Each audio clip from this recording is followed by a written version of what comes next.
Hello बच्चों, हमारा आज का जो टॉपिक है हमारे चैप्टर प्रकाश में वो है लेंसों से जब प्रतिबिंब बनते हैं।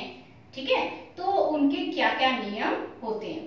हम लोग इससे पहले दर्पण के द्वारा प्रतिबिंब बनने के नियम पढ़ चुके हैं, तो बहुत कुछ वैसे ही नियम होते हैं। अगर आपको दर्पण से बनने वाले प्रतिबिंब जो होते हैं उनके नियम पता है तो लेंसों से प्रतिबिंब बनने के नियम पढ़ना आपके लिए इजी हो जाएगा, आप आसानी से समझ पाएंगे। ठीक है, तो हमारे जब लेंस पर किसी भी अगर प्रकाश किरण कोई आपतित होती है तो क्या होता है कि वो प्रकाश किरण लेंस, क्योंकि कांच का बना हुआ है, उस कांच के लेंस में से अपवर्तित हो जाती है, यह हम सब जानते हैं। ठीक है ना। अब अपवर्तन के बाद वो कहां से होकर जाएगी, कैसे जाएगी, क्या होगा, ये हमारे 3 नियम हैं।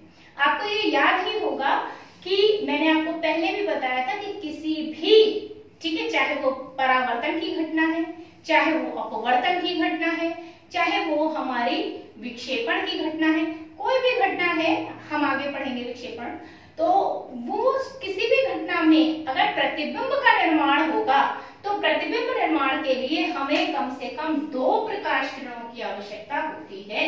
हमको 2 प्रकाश किरण चाहिए प्रतिबिंब बनाने के लिए। ठीक है, 2 प्रकाश किरण हमें एटलीस्ट चाहिए होती है। तो हमें जब लेंसों से प्रतिबिंब बनाना होता है तो हमारे पास ये 3 नियम हैं, जिनमें से हम किरण आरेख दिखाने के लिए किसी भी 2 नियम का प्रयोग करेंगे। ठीक है, इन तीनों नियमों में से हमें कोई भी 2 नियम हैं जिनको प्रयोग में हर बार लाना होगा जब हम लेंसों से प्रतिबिंब निर्माण देखेंगे। ठीक है, अभी हम पहले इन नियमों को समझ लें। हालांकि ये चीजें सारी मैं पहले भी बता चुकी हूँ कि प्रतिबिंब निर्माण के लिए कम से कम 2 प्रकाश किरणों की आवश्यकता होती है। और प्रतिबिंब कितने प्रकार के होते हैं? 2 प्रकार के, करेक्ट, वास्तविक और आभासी, वास्तविक प्रतिबिंब और आभासी प्रतिबिंब। ठीक है, वास्तविक प्रतिबिंब जब प्रकाश किरणें आपको वास्तव में काटते हुए मिलेंगी, काटेंगी, वास्तव में प्रकाश किरणें काटेंगी। और अगर नहीं काट रही है, मान लीजिए ऐसे हैं प्रकाश किरणें ऐसे जा रही हैं, तो हम पीछे की तरफ उन्हें मिलाते हुए देख रहे हैं, तो ऐसी स्थिति में हमारी कहलाएगी आभासी प्रतिबिंब। ठीक है, जब मिलता प्रतीत होगा, हमारी प्रकाश किरणें काटती हुई प्रतीत होंगी, तो हम उसे आभासी प्रतिबिंब का नाम देंगे। जब वो रियली में काट रही होंगी, वास्तव में काट रही होंगी, तब हम उन्हें वास्तविक प्रतिबिंब का नाम देंगे। तो ये हमारे 2 तरह के प्रतिबिंब हो जाएंगे। ये सब हमने पढ़ा हुआ है, तो I am just revising it. मैं आपको सिर्फ इसको दोबारा रिवाइज करने के लिए कह रही हूँ। एक बार अगर नहीं समझ में आ रहा है तो आप पिछले वीडियोस को देख सकते हैं, तो उससे आपको दोबारा वो समझ में आ जाएगा। ठीक है, अब हम लेंस में तीनों नियमों को बारी बारी से देखते हैं। सबसे पहले हम बात करते हैं हमारे पहले नियम की। तो पहला नियम क्या कहता है कि अगर हमारी प्रकाश किरण मुख्य अक्ष के समांतर है, ठीक है, तो लेंस से अपवर्तन के बाद वो हर हाल में फोकस से होकर जाएगी। ठीक है, दिस इज ट्रू। या तो वो रियली में जाएगी, वास्तव में जाएगी, या फिर वहां से आती हुई प्रतीत होगी। दोनों ही स्थिति में प्रतिबिंब बनेगा। जब रियली में वास्तव में जाएगी तब प्रतिबिंब वास्तविक होगा, और जब वो सिर्फ जाती हुई प्रतीत होगी या आती हुई प्रतीत होगी, ऐसी स्थिति में आभासी प्रतिबिंब बनेगा।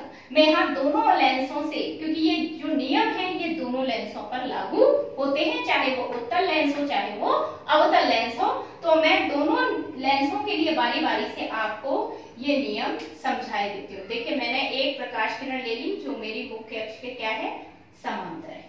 ठीक है, यहाँ पर मैं आपको पहले ये बता दूं कि हमें सबसे पहला काम, हम जब मुख्य अक्ष बनाते हैं तो साथ में हम प्रकाश, इस तरीके से प्रकाशित केंद्र का भी निर्माण कर लेते हैं, क्योंकि ये हमें बहुत बेनिफिशियल होता है, बार बार हमको इसकी जरूरत पड़ेगी।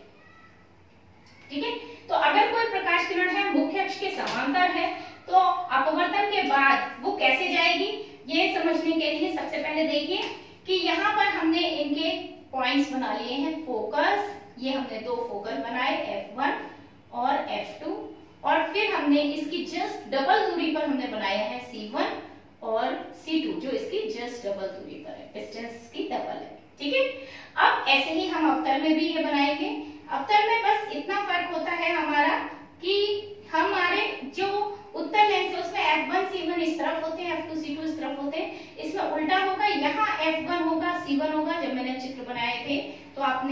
किया होगा, मैंने इसमें अगर हमारा उत्तल लेंस में इस तरफ पड़ रहा था तो उसमें दूसरी तरफ पड़ रहा था, ठीक है ना।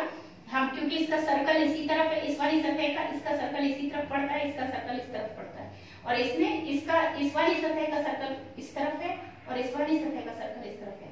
तो यू कैन अंडरस्टैंड इट कि अगर हमारा जो ये उत्तल लेंस है इसकी देखें जो इधर वाली सतह है, ठीक है, अगर मैं इसको देखूं तो मैं कहूँ अगर इसे बाईं तरफ की सतह है हमारी, इसका एक तरफ बन दूसरी तरफ बन रहे हैं, मतलब दोनों के आमने सामने बन रहे हैं, इसलिए इनके F1 C1 भी अलग अलग होते हैं। जबकि उत्तल में ऐसा नहीं होता, उत्तल में जिधर की सतह है उधर ही उसका सर्कल होता है, तो दोनों में डिफरेंस क्रिएट हो रहा है। तो आपको ये नजर आ रहा होगा ये डिफरेंस, ठीक है ना। तो इस वजह से इनके C1 F1 जो होते हैं वो अपोजिट डायरेक्शंस में होते हैं, उल्टी दिशा में होते हैं। तो जब आप इसका C1 F1 लेंगे तो उसका उल्टा डायरेक्शन में आपका अवतल भाग होगा।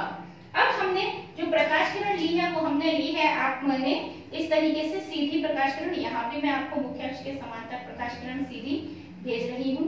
अब हमारी क्या हुई, ये प्रकाश किरण अपवर्तन के बाद किससे होकर जाएगी, फोकस से होकर जाएगी। ये है हमारा प्रथम नियम, ठीक है। तो हमारा प्रथम नियम क्या कह रहा है कि मुख्य अक्ष के समांतर प्रकाश किरण सदैव किससे होकर जाएगी, फोकस से होकर जाएगी। क्लियर। इसमें देखिए हमारी प्रकाश किरण क्योंकि अंदर की तरफ धसी हुई है इसलिए हमें ये इस तरीके से प्रकाश किरण जाएगी, लेकिन अगर हम इसे पीछे की तरफ मिलाएं तो हमें ऐसा लगेगा कि ये कहां से आ रही है, फोकस से आ रही है। तो दोनों ही स्थितियों में हमारा जो प्रतिबिंब है वो फोकस पर बनेगा। अगर मुख्य अक्ष के समांतर प्रकाश किरण है तो लेंस से अपवर्तन के बाद वो हमेशा फोकस से होकर जाएगी। और ऑलवेज रिमेंबर प्रतिबिंब भी फोकस पर ही बनेगा। अगर मुख्य अक्ष के समांतर प्रकाश किरण है तो उसका प्रतिबिंब भी फोकस पर, क्योंकि जितनी भी प्रकाश किरणें मुख्य अक्ष के समांतर होंगी सबको इसी बिंदु पर काटेंगी, एक ही बिंदु पर काटती जाएंगी। तो हमारा जो प्रतिबिंब है वो भी हमारा हर हाल में इसी बिंदु पर प्राप्त होगा, हर हाल में, ठीक है ना। चाहे कितनी भी प्रकाश किरणें हम ले लें, हर प्रकाश किरण का यही रहेगा कि अगर आप, ठीक है ना, तो ये पीछे की तरफ जब आप मिलाओगे तो हर बार प्रकाश किरण आपकी फोकस पे ही मिलेगी, ठीक है। तो इस तरीके से हमारा हो गया पहला नियम कि अगर लेंस से मुख्य अक्ष के समांतर प्रकाश किरण आपतित, कोई लेंस पर आपतित हो रही है तो अपवर्तन के बाद हमेशा वो फोकस से होकर जाएगी। अब हमारा इसका रेसिप्रोकल, मतलब इसका जस्ट उल्टा केस हम लेते हैं। उल्टा केस कैसे ले रहे हैं कि अब हमारी प्रकाश किरण क्या कर रही है, हमारी प्रकाश किरण, अब मैं इसमें जल्दी से आपको, ठीक है, ज्यादा नहीं मिटाऊंगी ताकि आपको अच्छे से समझ में आ जाए जल्दी जल्दी। तो ये फटाफट से मैं इसको रिकंस्ट्रक्ट कर देती हूँ, ठीक है। तो ये हमने इसको रिकंस्ट्रक्ट किया, ये हमारा उत्तल लेंस है जिसको हमने वापस बना लिया है, और ये हमने अपना फोकस भी तैयार कर लिया, ठीक है, F2। ऐसे ही मैं इसमें भी तैयार किए देती हूँ आपके लिए। ये मेरा अवतल हो गया, ठीक है, क्योंकि अगर मैं दोबारा बनाती हूँ तो इट टेक्स टाइम, तो मैंने जल्दी से इसमें कन्वर्ट कर लिया है। पर आप कॉपी में अलग अलग ही बनाइएगा, ठीक है ना। मेरे पास तो एक ही बोर्ड है, आपके पास पूरा पेज होता है, तो आपको जैसा भी आता है प्रतिबिंब बनाने का, अगर कोई नियम आ जाता है, पूछ लिया जाता है, तो इसी तरह करेंगे। अब हम दूसरा लेते हैं कि अगर हमारी फोकस से जाने वाली प्रकाश किरण है, ठीक है, दूसरा नियम क्या कहता है कि लेंस के फोकस से जाने वाली प्रकाश किरण अपवर्तन के बाद सदैव मुख्य अक्ष के समांतर हो जाती है। मुख्य अक्ष के समांतर हो जाती है का क्या मतलब है कि सदैव वो मुख्य अक्ष के बिल्कुल बराबर डिस्टेंस पर आ जाएगी, ठीक है। तो मैं इस वाले को, अगर इस वाले किरण आरेख को आपको दिखाऊं तो देखिए हमारी प्रकाश किरण है, ठीक है, हमारी प्रकाश किरण इस तरीके से चली है, किससे जा रही है, ये फोकस से, ठीक है। और जाने के बाद जब ये अपवर्तन होगा तो अपवर्तन के बाद क्या हो जाएगी, ये मुख्य अक्ष के समांतर हो जाएगी। आगे समझ में, ठीक है।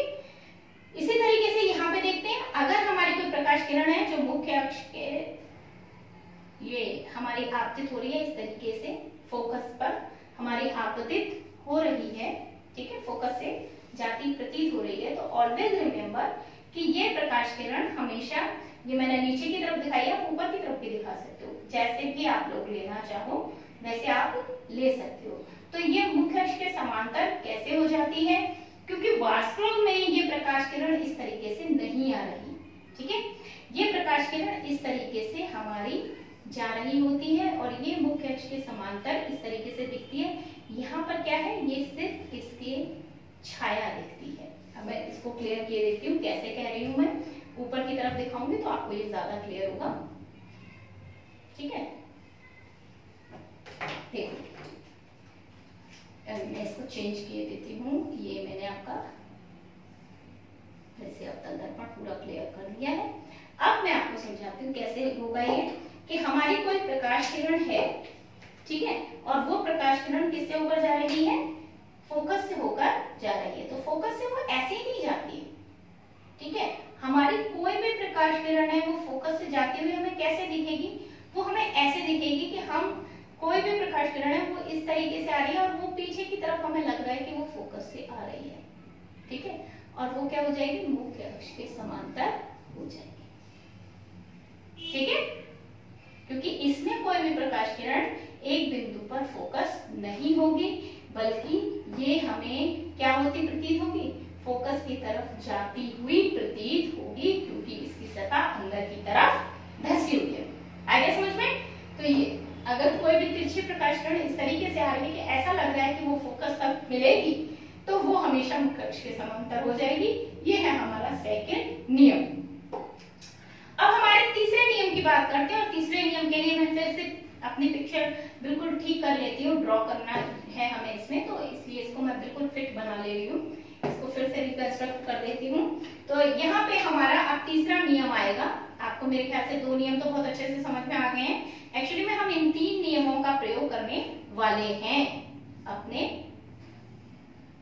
जब भी हम लेंस से प्रतिबिंब का निर्माण सीखते हैं तो हमें ये पहले तीन नियम पता होने चाहिए। तो मैंने ये तीनों नियम के लिए बना लिया, अपना C1F1 क्लियर कर लिया है, ठीक है, C2F2 क्लियर कर लिया है, ठीक है। अब हम इसमें, तो हमारा तीसरा नियम सबसे इजी है, क्योंकि ये प्रकाशीय केंद्र की परिभाषा में भी हमने पढ़ा है। तो ये है प्रकाशीय केंद्र से जाने वाली प्रकाश किरण अपवर्तन के बाद क्या होती है, बिना विचलन के सीधी निकल जाती है।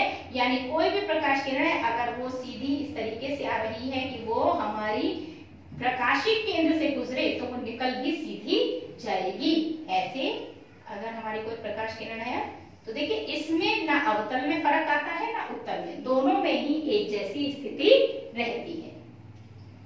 दोनों में ही एक जैसी स्थिति रहती है कि प्रकाश किरण हमारे प्रकाशीय केंद्र पर आपतित हुई और टकराकर सीधी वापस निकल गई, ठीक है।